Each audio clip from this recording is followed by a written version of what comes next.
Assalamualaikum warahmatullahi wabarakatuh. Nah, sahabat Galiar, ini kita melanjutkan dari episode yang sebelumnya. Nah, jadi di mana episode sebelumnya itu kita ngebahas tentang sertifikasi self declare. Bener kan, Mbak? Betul banget ya. Nah, ini sekarang kita bakal ngebahas tentang sertifikasi yang reguler. Bukan begitu? Betul. Betul. Nah, jadi bisa dijelasin dulu nih Mbak Ratna. Jadi yang reguler itu kayak gimana? Apa sih yang reguler itu kayak gimana? Sertifikasi reguler.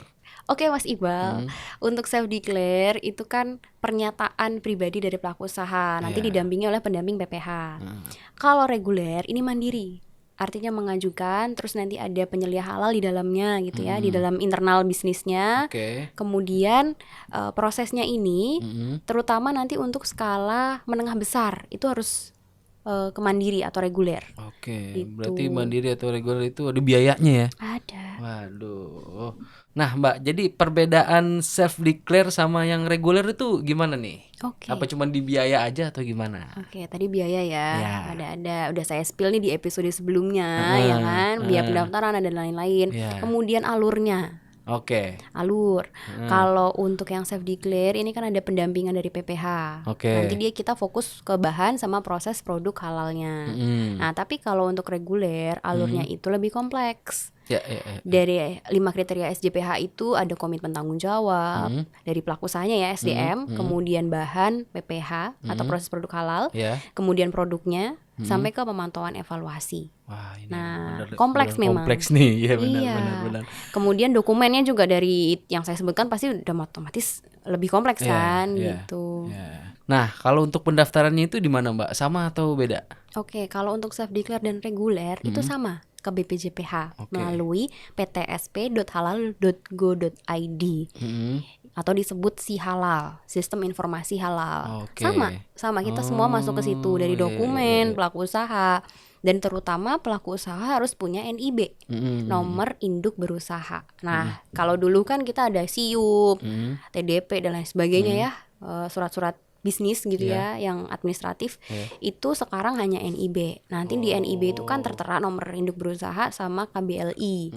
Nah, nanti di SIHalal itu bisa terrecord di situ. Oke. Jadi kalau misalkan memang dia nggak bisa self declare, itu akan ada notifnya di bawah bahwa KBLI ini tidak bisa. Oke. Itu pengalaman udah banyak tuh pelaku usaha. Iya, jangankan mengenai dokumen halal ya, kadang NIB pun salah gitu, KBLI-nya maksud saya.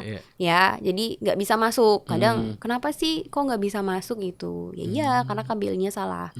Gitu. Jadi KBLI yang tepat itu juga membantu. Oke. Ya, sama sebetulnya konsepnya kan dari self declare maupun reguler. Cuman kalau self declare karena persyaratannya ya seperti episode sebelumnya ya, skala usaha, kemudian ruang lingkup itu berpengaruh, makanya harus tepat gitu. Oke. Kemudian tadi udah NIB, kemudian dokumen ya kan, kemudian dokumen-dokumen usaha seperti foto produk, ya kan, foto proses produk halal itu harus dipersiapkan. Oke.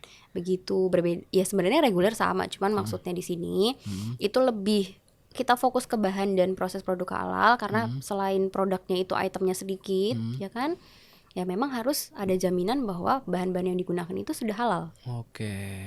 Pakai logo-logo yang halal gitu. Minyak pun kan sekarang udah banyak dong. Banyak. Ya kan, minyak yang sudah berlabel halal. Jadi Betul. pakai itu aja, jangan pakai yang curah. Gitu. Jangan pakai yang curah. Nanti ribet loh. Kita kan nggak tahu sumbernya dari mana, dicampur minyak apa, ya kan. Benar. Ya, balik lagi kan jaminan Jaminan betul. kehalalan. Iyalah. Jadi konsumen Udah nggak was-was. iya, betul banget. BTW nih Mbak, ngomongin tentang yang reguler ini nih, pasti kan sahabat Galdiar pasti bakal nanya berapa sih biayanya gitu. Kira-kira berapa nih biayanya nih? Oke, kalau reguler itu variasi. Variasi. Variasi banyak gitu ya. Berdasarkan variasinya, misalkan nih kayak skala usaha, itu kan bervariasi ya dari skala usaha sendiri.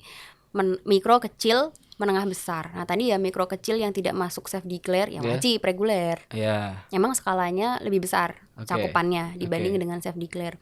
Kemudian ruang lingkup usaha. Oke. Ya kan, tadi kan ada barang dan jasa, ya kan, barangnya itu misalkan produk rekayasa genetik, rekayasa kimia ataupun biologi yang berhubungan dengan makanan, minuman, obat dan kosmetik. Iya. Nah, itu juga berpengaruh kan, itu prosesnya. Apakah harus ada uji lab? Nah, itu juga ngefek nanti ke biaya. Jadi poinnya pertama itu skala usaha. Dari biaya pendaftaran aja udah beda. Ya Berarti kan? itu ada mesti biaya pendaftaran sama ada biaya yang lainnya lagi. LPH, nanti biaya sidang, tapi all in, nanti biaya itu Langsung all dikirimkan di si in. halalnya. Oke. Cuman poin-poin biayanya itu yang tidak bisa disebutkan. Jadi misalkan setiap usaha itu nggak bisa nih kira-kira segini, kita nggak bisa mengira-ngira. Karena dari sisi produk ya dong, setiap usaha beda dong produknya, ya kan? Jumlahnya bahan yang digunakan pun beda. Iya, tapi biasanya ada nggak nih pelaku usaha yang tahu biayanya segini terus mundur? Nah, itu tanya ke BPJPH itu sebenarnya. Itu nanti memang ya konsekuensinya nggak keluar sertifikat halalnya, ya tertahan gitu. Iya, pasti Iya kan? gitu konsekuensinya. Dia nggak bakal dapat sertifikasi halal. Ya udah mentok aja kayak begitu. Prosesnya berapa lama tuh kira-kira? Kalau yang self declare itu kan tadi episode Iya. sebelumnya nih udah disebutkan ya sekitar 21 hari lah ya. 15 hari. Nah, kalau reguler tuh 21 hari. 21 hari. Itu secara teknis. Cuman Oke. kan balik lagi ya ke kompleksitas dari usahanya, skala usahanya. Nah, tadi kalau self declare kan nggak boleh ada cabang nih. Ya memang satu tempat gitu. Iya. Nah, kalau reguler kan macem-macem. Iya. Bisa dia punya cabang gitu kan. Nah, otomatis kan auditor halal harus ke cabang-cabangnya. Iya, Nah, itu juga berefek pada lama dari proses. Itu berarti kayak ruang lingkup itu Berpengaruh. cabang itu berpengaruh ya. Kan ada dapur pusat, Iya, ada dapur cabang, belum lagi outlet. Ya kan kalau rumah makan yang dia di rest area kan jauh-jauh. Wah, itu ya rest kan? area, iya. Belum lagi misalkan cabangnya di luar provinsi, di luar kota misalkan. Atau misalkan di luar pulau, tambah lagi tuh ya. Iya, harus terbang dulu. Nyebrang dulu dong ya. Betul. Nah, ini kalau tentang apa ya? Tadi kita kan ngebahas tentang sertifikasi yang regulernya nih ya. Nah, itu dari Halal Galdiar sendiri itu pelayanannya seperti apa nih, Mbak? Oke. Ya, buat yang reguler. Kalau self declare kan tadi udah gratis, kemudian Iya, tetap kita dampingi iya, gitu kan, masih ada pendamping didampingi. PPH. Kalau yang untuk reguler ini nanti kita ada tim khusus nih, Oke. masuk ke tim manajemen halalnya si perusahaan Oke. atau usahanya. Iya. Kita dampingi dari pembentukan dokumen ya, yang dari template SJPH, BPJPH nih, yang editable kita sesuaikan dengan pelaku usahanya, dengan unit bisnisnya, ruang lingkupnya kita sesuaikan. Kemudian kita susun tim manajemen halalnya. Berarti prosesnya gini nih, misalkan saya mau sama Halal Galdiar nih ya. Mbak Ratna, saya mau buat sertifikasi halal dong. Nanti Mbaknya tinggal Mbak siapin ini aja nanti. Berarti kita kayak terima beres sama nunggu instruksi gitu ya. Iya, betul. Jadi semua proses itu kita transparan. Oke. Pelaku usaha kan buat akun nih dari NIB, kemudian kan bisa bikin akun di si halal.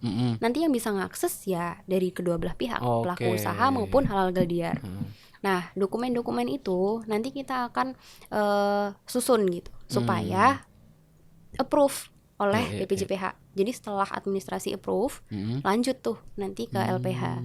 Nah, dari yang sebelumnya udah di approve itu kan kita matengin lagi tetap. Ya kan, sambil berjalan tuh proses BPJPH kita matengin di internal. Dari SJPH-nya benar-benar kita audit lagi kalau misalkan ada yang audit awal itu temuan-temuan gitu ya, audit internal. Jadi kita lengkapi selengkap mungkin sehingga meminimalisir temuan gitu. Nah, kemudian kita latih lagi SDM-nya. Terutama nih yang menengah besar kan SDM-nya banyak dong. Iya, betul. Iya kan? Betul. Nah, kita harus benar-benar pastikan bahwa semua itu paham. Bukan hanya tim manajemen halalnya, bukan hanya penyelianya, tapi bukan hanya pelaku usahanya, tapi semua.